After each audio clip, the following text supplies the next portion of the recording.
তো গরিব মানুষ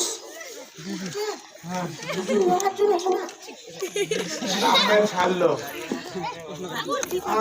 একটু বসে বসে দম নেন, অনেক দূর থেকে আসে, একটু বসেন, গল্প করি।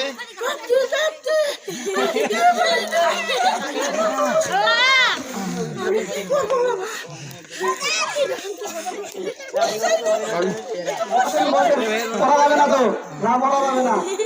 আপনার বয়স কত? আমার বয়স তো 16 বছর। আপনার বাবার নাম মনে আছে? আমার বাবার নাম তো মনে আছে, ভুল হতে পারে। বলেন দেখি, একটু চেষ্টা করেন। ওইটা মেহেরুল ইসলাম সেক্রেটারি হাজির আছে। আপনার স্বামী কি বেঁচে আছে না মারা গেছে? আমার স্বামী আছে বাবা, আমার ভাত দেয় না। আমার ভাত না, প্রশ্ন করেন। আমার ভাত না দেয়, তার জন্য আমি ভাত দিতে পারবো না। আমার সংসারে কিছু নাই। কেন, সংসারে কোনো সমস্যা আছে নাকি? করে আমার উচিত। এই মারপিট করে বাবা, এই বয়সে কি করি দাদা? আরে কি করবো বাবা? আমাদের বিচারকের বিচার দেন। বিচারক বিচার দেবো। আচ্ছা, আপনি রেস্ট করেন, আপনার জন্য আমরা যথাযথ হয়েছে, বহুত হয়েছে।